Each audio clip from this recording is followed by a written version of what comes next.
Merci. Merci à Joël et Martha aussi de me donner l'opportunité de présenter donc, ces travaux sur la communauté des fans de Wynonna Earp, donc qui s'appellent les Earpers, mais j'y reviendrai.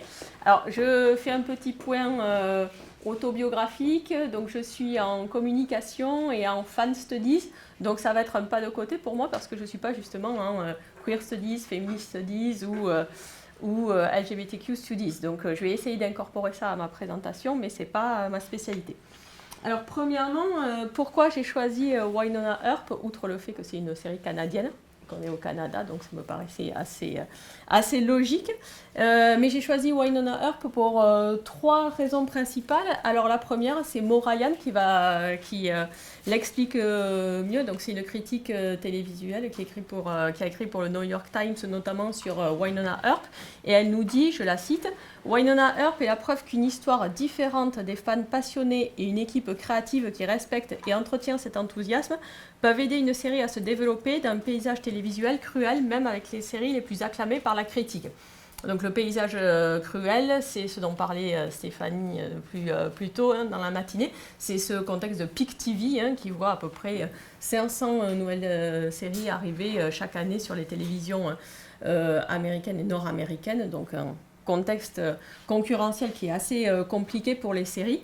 Et ce qui est intéressant dans cette phrase, c'est bien évidemment le fait que c'est à la fois la relation entre les créateurs et la fanbase qui va aussi faire vivre la série. Et moi, je voulais vous parler justement de cette relation et de ce que font les fans autour de Wynonna Earp.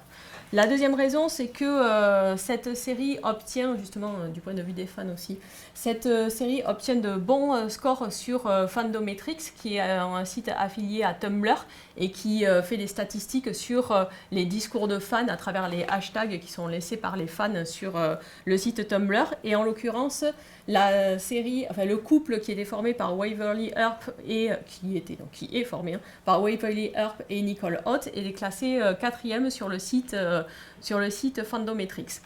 Et la troisième raison, c'est le fait que, selon les fans, c'est dans les discours de fans, cette série est considérée comme une série marginalisée et marginale, et dans le contexte télévisuel actuel, est considérée comme une série culte, du coup, par les fans toujours, et parfois par les créateurs, la créatrice et les acteurs. Donc c'est pour ça que j'ai choisi cette série. Alors sur les fans, alors c'est un gif, c'est un peu énervant de le voir, ça va être énervant de le voir pendant 3 minutes là. Mais sur les fans, je vais m'éloigner des discours péjoratifs et négatifs sur les représentations des fans justement, discours péjoratifs qui sont véhiculés toujours par les médias, qui sont renforcés dans les médias et qui font des stéréotypes un peu sur les fans en classant les fans en 2 catégories, les fangirls hystériques, comme on peut les voir ici, et les fanboys plutôt obsessionnels. Donc c'est des discours qui sont encore véhiculés par les médias et notamment en France. Il y a pas mal de discours de presse ou des visuels ou des reportages qui véhiculent encore ces stéréotypes. Et moi j'ai essayé de m'éloigner de ça et de montrer que les fans ne sont pas seulement ces publics obsessionnels ou hystériques, mais au contraire que ce sont des publics actifs qui font des choses autour des séries, qui ont un aspect réflexif et qui le font dans une communauté de pratique. Donc c'est surtout l'aspect actif qui va être mis en avant dans ma présentation. Alors concernant la méthodologie, j'ai fait un PowerPoint en anglais pour ceux qui... je parle en français, comme vous avez pu le remarquer. Concernant la méthodologie, j'adopte une méthodologie de ce que j'appelle ethnofan.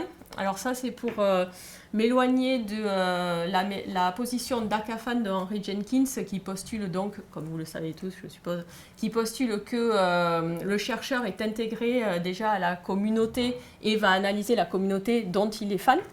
Et pour m'éloigner aussi de la position de Camille Bacon-Smith, qui est à l'opposé de Jenkins, et qui postule qu'il faut être extérieur à la communauté qu'on analyse.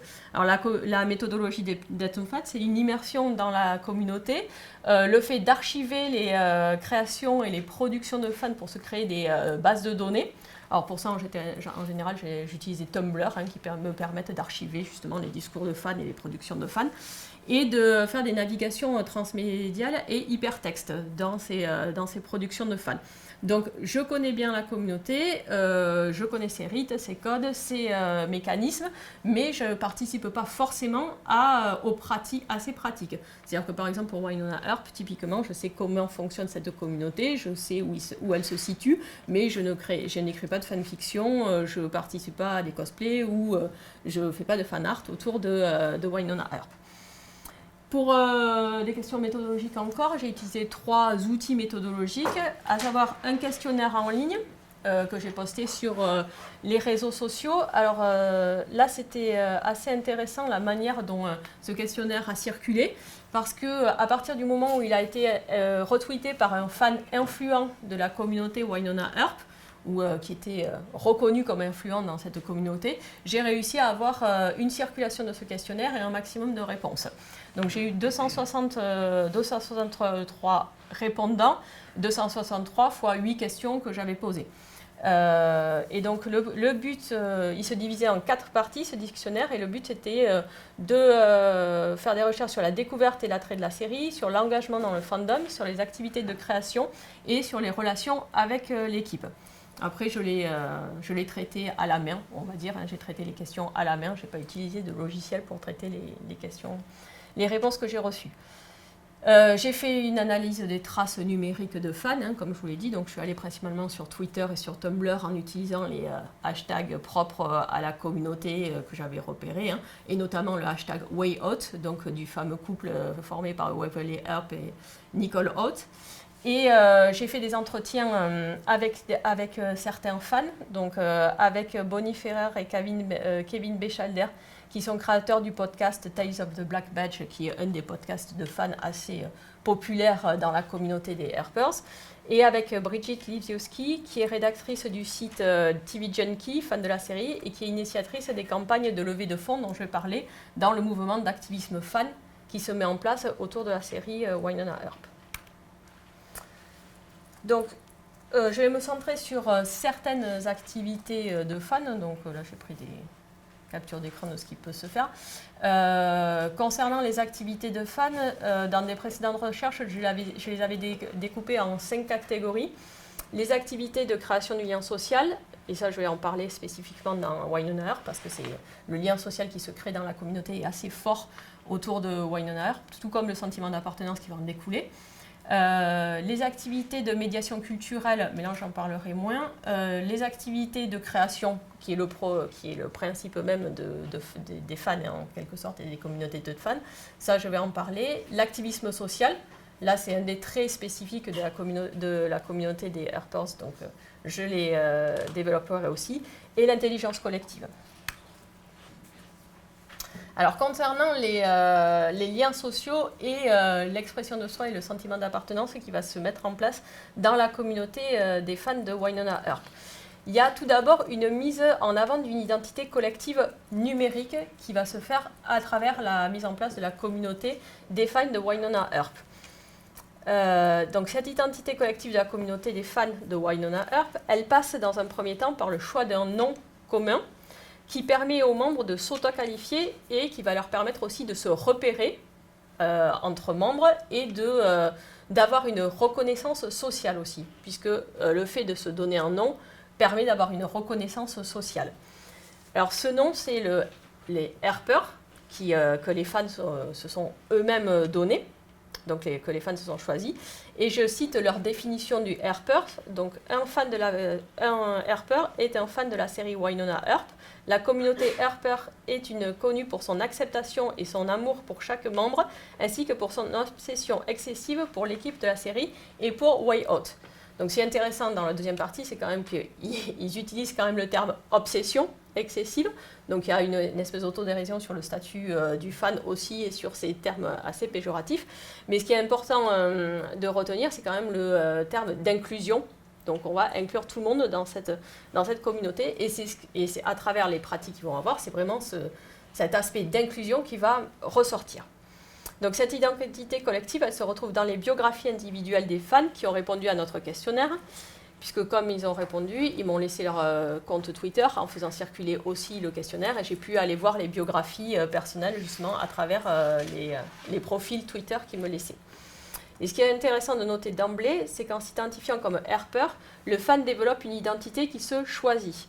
De plus, cette présentation de soi, qui passe donc par une identité choisie, va ensuite, là je cite de Sengli, servir de support aux échanges avec les personnes qui partagent le même amour de la pratique. Mais surtout, cette identité déclarative est renforcée la plupart du temps par une identité visuelle et graphique qui passe par le choix de la photographie de profil et ou par le choix de la bannière qui présente alors des images de la série ou des équipes de la série. Alors ce qui est intéressant, c'est que dans un climat de violence textuelle et d'incivilité numérique, on parle beaucoup de toxic fandom en ce moment, c'est des pratiques toxiques de fans qu'on voit apparaître dans certaines communautés. La communauté des herpers marque sa différence positive en s'autoproclamant communauté respectueuse et inclusive pour tous ses membres. La deuxième raison, selon les fans de la série, pour créer ces liens sociaux et pour créer donc cette communauté inclusive, est le respect pour la communauté de la part de la showrunneuse Emilie Andras et de l'équipe qui l'entoure. Alors, je vais citer un verbatim de fan que j'ai eu dans mon questionnaire, une fan qui s'appelait Christine Edras. Ça commence en haut avec Emilie Andras. Elle nous montre l'exemple, être ouvert, compréhensif, avoir de la compassion. Ça part de là vers le cast et l'équipe qui ont les mêmes valeurs. Les herpers s'en inspirent et l'appliquent à la vie de tous les jours sur les réseaux sociaux ou en vrai. Donc les termes qui reviennent le plus souvent pour cette communauté inclusive, c'est respect, authenticité et attachement et intérêt dans le sens du verbe anglais to care. Donc le terme authentique qui est intéressant dans un contexte d'interaction qui peuvent paraître contrôlés de la part des acteurs et producteurs de la série, mais qui par leur contenu et fréquence vont paraître réels pour les fans. Donc Boyd et Marwick parlent d'une pratique performative des célébrités sur les réseaux sociaux qui inclut une gestion de la base des fans, une intimité performée, un accès à une authenticité et la construction d'une persona consommable. Donc la communauté, elle va agir comme une famille choisie pour les fans. Il y a quelqu'un qui parlait tout à l'heure déjà de famille choisie, et là on retrouve cette famille choisie pour les fans. Un refuge souvent, donc en anglais j'ai souvent eu les réponses de safe haven, un refuge souvent dans lequel ils se sentent libres de s'exprimer. Donc dans la communauté des fans de Wynonna Earp, c'est ce sentiment d'appartenance qui prévaut, ce qui fait sens pour les fans. À l'intérieur de la communauté se nouent alors des liens sociaux forts. La communauté devient alors un lieu d'échappatoire pour ses fans, un refuge numérique dans lequel ils se retrouvent et surtout, ils se comprennent. Donc un des fans me disait « C'est rassurant, c'est un lieu sûr où chacun peut être lui-même, c'est comme un foyer. » Donc une seconde maison que le fan se choisit. Dans l'entretien qu'elle nous a accordé, Bonnie Ferrar, donc qui est fan de la série et qui est co-présentatrice du podcast, met en avant l'importance que revêt cette communauté choisie, cette famille qui s'avère fondamentale pour les fans. Donc elle nous dit « C'est comme si nous nous étions tous trouvés à ce moment critique de la vie. On peut se rassembler autour de la série, mais c'est tellement plus que cela. Nous avions tous besoin d'un endroit protégé, accueillant, aimant. Twitter peut être cruel et il apparaît que la plupart du temps, la communauté Wynonna Earp est cette lumière dans la nuit. » Donc il y a un peu une idéalisation aussi de la communauté des fans, bien évidemment, mais qui paraît important pour eux, puisque c'est un lieu qu'ils se choisissent et c'est un lieu où ils peuvent, selon leur dire, être eux-mêmes. Cependant, il est intéressant de noter qu'il s'opère un glissement de cette communauté façonnée en ligne vers un désir de la matérialiser par des rencontres physiques, et c'est là aussi où les liens sociaux se créent et où le sentiment d'appartenance va se forger, c'est dans les lieux physiques comme les meet-up ou les conventions, par exemple. Donc ainsi, une organisation se met en place à l'initiative et gérée par les fans eux-mêmes afin de créer des événements locaux, nationaux et internationaux, favorisant les rencontres entre herpers. La communauté se vit alors comme un espace numérique, mais également comme un espace physique, dans lequel les fans se rencontrent, partagent, s'organisent, se créent et recréent des expériences communes et collectives. La communauté devient une entité hybride entre numérique et physique dans laquelle circulent les fans. Mais il s'avère que l'aspect de la rencontre physique reste tout de même fondamental. Donc il ne faut pas non plus idéaliser cette communauté qui ne serait qu'en ligne, puisque les fans veulent aussi se retrouver hors ligne et que ça participe de leur identité collective. Alors concernant l'engagement civique et l'activisme, qui est une des pierres angulaires de la communauté des fans de Wynonna Earp, Donc dans notre questionnaire en ligne, j'avais posé une question sur la représentation qui se donne à voir dans la série et demandé si la série était importante dans ce contexte. L'objectif était de comprendre surtout l'importance de la série dans le contexte de résurgence du trope Bury Your Gays à la télévision américaine, mais également dans le contexte politique et social nord-américain. La totalité des réponses que nous avons reçues mettent en avant, et là c'est les termes des fans, la bonne représentation, donc c'est dans le discours des fans, c'est pas moi qui le dis, la bonne représentation des minorités sexuelles LGBTQ dans la série, représentation positive qui fait défaut selon les fans, encore une fois, à la plupart des séries télévisées actuellement diffusées. Donc toujours dans ce contexte de résurgence du trope Bury Your Gay. Les réponses au questionnaire tendent à prouver que les fans sont des publics migratoires qui circulent de communauté en communauté. Alors, par exemple, une répondante nous disait, je la cite, « Cela fait du bien d'avoir une si bonne représentation. En tant que personne queer, j'ai trop souvent été déçue à cause des séries trop mal écrites, avec des personnages LGBTQ que l'on tue. Dans Wynonna Earp, donc Wynonna Earp est exactement ce que j'attendais, et même plus. » Donc les fans louent le fait que la représentation du couple Waverly Earp-Nicola Hoult est réaliste, c'est leur terme aussi, car elles le mettent en miroir de ce qu'elles vivent dans leur vie et dans leur identité, parce que les fans, et je cite une fan, méritent de voir sur leurs écrans des personnages qui nous ressemblent. C'est une des façons de créer un monde qui accepte plus les différences. Verbatim de fan, encore une fois, en réponse à mon questionnaire. Donc pour soutenir cette représentation positive d'un couple LGBTQ, les fans ont décidé de mener à bien des actions politiques et de s'organiser pour soutenir des causes caritatives. Donc à l'initiative de 3 fans, Bridget, Kevin et Bonnie, que j'ai donc interviewé, la communauté Wynonna Earp a lancé une levée de fonds pour venir en aide à l'association GLAAD, Gay and Lesbian Alliance Against Defamation, afin de lutter contre le harcèlement des jeunes gens LGBTQ. Cette campagne avait lieu pour le Spirit Day, une journée de soutien qui est consacrée à ces problématiques sociales et sociétales. Cette journée annuelle de sensibilisation a été créée en 2010 suite à une vague de suicides très médiatisés de jeunes personnes LGBTQ. C'est donc un sujet social et politique qui touche particulièrement les fans de la série, qui, pour la plupart, font partie de la communauté LGBTQ. Donc ça, j'ai pu le voir aussi dans le questionnaire que j'ai lancé en ligne. Cette campagne activiste a été une initiative construite sur le moment, en capitalisant sur l'opportunité que présentait la journée Spirit Day et sa signification pour la communauté des Earpers. Donc selon Bridget Liviowski, que j'ai interrogée, l'organisation de la campagne s'est faite rapidement dans la communauté. Donc je la cite, « Quand nous avons lancé la campagne, nous avons simplement utilisé Twitter pour en faire la promotion et dire aux autres de partager et faire circuler l'information, même si vous ne pouvez pas donner de l'argent. Une fois de plus, la mise en place de l'action, sa promotion et le recrutement passent par les réseaux sociaux et en particulier par Twitter, le réseau qui est le plus utilisé par la communauté des fans de Wynonna Earp.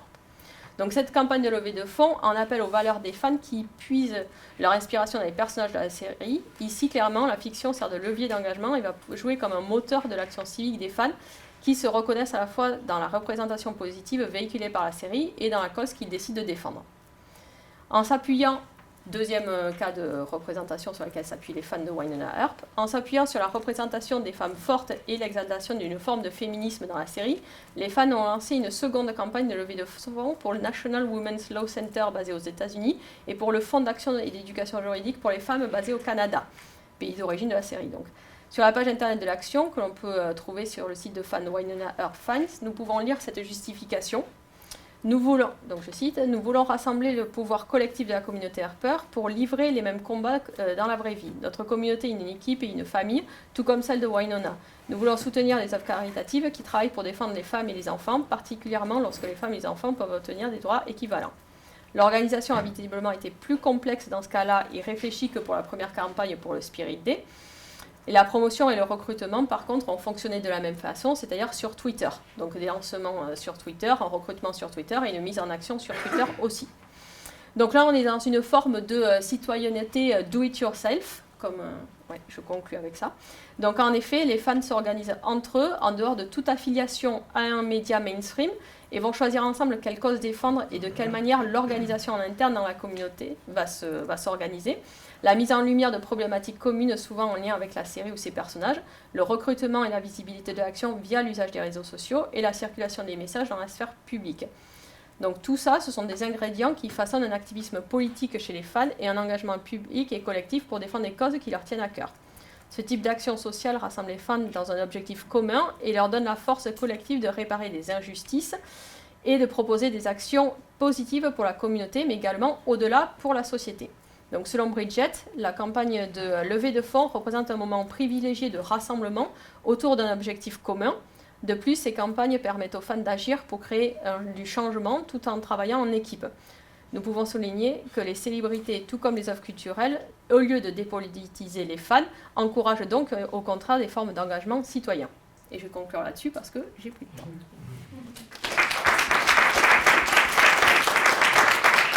Merci beaucoup Mélanie. Je voulais revenir sur ta méthodologie dont tu as parlé comme une ethno-fan. Je trouvais ça intéressant parce que justement ça pose la question qui est au centre de ton travail ici sur le fait qu'il s'agit d'une communauté. Donc on a beaucoup parlé de famille choisie ou de communauté queer et je voulais savoir un peu si par cette ethnographie fan, d'un côté tu es amené à te poser des questions ou te voir poser des questions quand même, tout en gardant une distance. Donc, savoir un peu plus comment tu gères ta distance et ta participation par rapport à ces communautés dans lesquelles il faut quand même un peu entrer pour les connaître. Oui, bien sûr. Oui, alors effectivement, tu fais bien de préciser ça parce qu'il faut quand même y entrer dans ces communautés, effectivement. C'est pour avoir une certaine légitimité après, pour pouvoir poser des questions et pour voir, voilà, enfin, je voulais faire un questionnaire en ligne, alors effectivement, il fallait qu'il circule et que certaines des fans y répondent, sinon c'était pas, ça fonctionnait pas. Bon, j'aurais trouvé autre chose. Alors du coup, j'ai quand même quelques petites pratiques, c'est-à-dire que par exemple, je fais quelques petits live tweets où je commente la série en utilisant les bons hashtags, on va dire, de la communauté, hein, les hashtags qui sont identifiés par la communauté. Donc j'ai des discussions avec certains fans au préalable avant de commencer à poster mes questionnaires en ligne. Mais par contre, je participe pas à la communauté de façon plus active que ça, en produisant d'autres contenus que je vais partager. Par contre, il m'arrive aussi de partager du contenu produit par les fans ou ce genre de choses. Donc ça permet d'avoir un pied dans la communauté et de pouvoir commencer à discuter et continuer à poser des questions. Par contre, je me présente toujours comme chercheuse. Je mens pas sur mon statut de chercheur.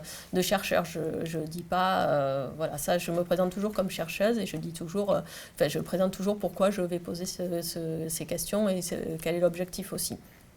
Ça permet aussi de rassurer un peu les fans, je pense, sur les objectifs du chercheur, ouais, juste. Bonjour, merci pour la présentation. J'ai lu un texte récemment que Marion Froger pourra rebondir dessus sur Identity, justement qui retrace l'histoire de la question des identités et du fait qu'on ait, l'hégémonie blanche ait mis les gens dans des cases, pouvoir les nommer, et qu'ensuite ces cases ont été ensuite revendiquées comme forme militante. Du coup, ma question, est-ce que là, j'entendais tout à l'heure, vous disiez qu'il y a vraiment une revendication du nom, ensuite comme communauté aussi, est-ce que, à l'heure de Twitter, à l'heure des hashtags, des possibilités, est-ce que ces revendications prennent de nouvelles formes, comment est-ce que ça évolue dans cette inscription historique des revendications militantes? Alors, c'est assez compliqué de répondre à cette question, j'ai envie de dire, mais c'est une bonne question. Mais sur les revendications des fans, là, elles se font... alors, leur identité, comme ils se sentent protégés dans la communauté, tout ça, donc leur identité, ils ont pas de mal à la revendiquer, pour le coup. Donc, ils expliquent souvent comment et ça c'est intéressant, j'en ai pas parlé, mais ils expliquent souvent comment la fiction, les personnages, les ont aidés justement, par exemple, à faire leur coming out ou à s'affirmer. Et ça c'est plutôt intéressant à analyser. Ça c'était surtout... Je sais plus qui parlait de Pretty Little Liars ce matin. Il y a quelqu'un qui parlait de Pretty... Ah oui, voilà, mentionné. Mais autour de Pretty Little Liars, par exemple, sur le coming out, pour l'avoir analysé, ça a aidé beaucoup de fans à faire leur coming out ou à s'affirmer. Donc ça, c'était, en termes de représentation, pour le coup, là, c'était assez intéressant. Mais, et je ne sais plus ce que je voulais dire, sur les revendications, elles se font justement autour de ces représentations. Et alors, encore, c'est le discours, hein, sur l'envie d'avoir de bonnes représentations et de meilleures représentations, parce que je ne l'ai pas développé, mais du coup, je vais le faire en répondant à votre question. Donc, il y a sur le trope Bury Your Gaze, donc c'est un trope scénaristique qui dit en gros que les personnages lesbiens, donc il s'appelle Dead Lesbian Syndrome aussi, que les personnages lesbiens vont être tués pour faire évoluer l'arc narratif d'un personnage hétérosexuel blanc, mâle la plupart du temps. Et du coup, il y a une résurgence de ce trope à la télévision américaine, donc spoiler. Par exemple, dans The 100, le personnage de Lexa a été tué, donc c'est ça qui a engagé le backlash, hein, principalement.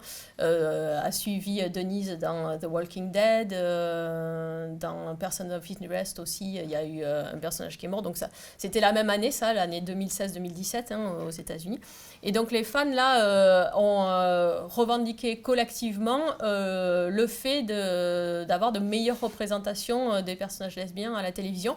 Et donc outre les levées de fonds ou les œuvres caritatives qu'elles ont aidées, elles ont collectivement, et ça c'est autour du fandom plutôt de The 100, elles ont collectivement écrit un texte à destination de l'industrie qu'elles ont appelé The Lexa Pledge, et qui demandait en plusieurs points à ce qu'il y ait une meilleure représentation de ces personnages, et qui a été signé par exemple par certains showrunners en fait, qui s'engageaient justement à ne plus tuer les personnages lesbiennes dans leur série, ou à ne plus les traiter, à faire de mauvaises représentations, quoi. Oui, merci beaucoup. Je voulais vous poser une question sur la question politique. Est-ce que vous faites une différence entre un activisme qui vise uniquement la représentation dans l'industrie culturelle et ce dont vous avez parlé tout à l'heure sur le suicide des jeunes adolescents? Est-ce que dans cette... et puis je voulais vous entendre sur la manière dont cette communauté en est venue à avoir une action politique, à vouloir avoir une démarche politique. Est-ce que c'est quelque chose qu'ils imitent de la série? Je ne connais pas la série. Est-ce que les personnages dans la série ont aussi cette démarche-là? Est-ce que ça s'est fait petit à petit? Est-ce que c'est en grossissant que la communauté s'est sentie investie d'une nouvelle mission plus politique? Et est-ce que ça déborde des questions uniquement, je dirais, d'activisme culturel? Et est-ce qu'on a aussi des représentations politiques, un débat qui va toucher peut-être plus des lois, qui va toucher plus des choses qui sont plus larges que la seule industrie culturelle? Alors, plus large que la seule industrie culturelle, là non, parce que bon, l'exemple que je viens de donner sur l'écriture du texte, c'était à destination de l'industrie culturelle, là pour le coup, pour une meilleure représentation audiovisuelle et télévisuelle. Ensuite, donc c'est une organisation en interne dans la communauté, des discussions et des débats qui émergent de la communauté, hein, donc il y a des discussions avant sur... ça part toujours des représentations, en fait, hein, et des représentations qui sont véhiculées par la série, ou de ce que font les personnages dans la série. En général, c'est toujours what would, là, le personnage, what would, le personnage do, quoi. Donc, que ferait le personnage dans cette position? Et là, il y a des débats qui émergent dans la communauté, des discussions, et ils réfléchissent ensemble, collectivement, à comment ils pourraient transformer ça en activisme. Alors, effectivement, c'est plutôt de l'activisme culturel et social, plus qu'au politique, ou dans le sens ils vont pas faire bouger des lois, voilà. Mais c'est quand même un activisme qui part donc de la communauté et qui va faire écho quand même dans la sphère publique, hein. Parce qu'après il y a des partages à travers les réseaux sociaux, bien sûr, ça déborde de la communauté. Mais c'est parti principalement de tout ce mouvement-là, activisme assez fort autour de la communauté LGBTQ, c'est quand même parti du backlash autour de The 100 et du fait de la mort de Lexa, hein.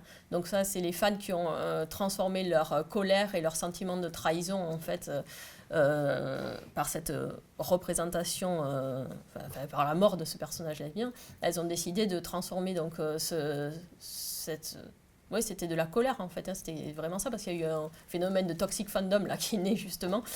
Donc ce phénomène de colère en quelque chose de positif pour à la fois leur communauté, mais pour aussi la sphère publique, quoi. Et donc il y a des... elles ont, dans la communauté The 100, elles ont fait des levées de fonds pour The Trevor Project, et la communauté Wynonna Earp a un peu calqué ce qui a été né dans la communauté The 100, quoi.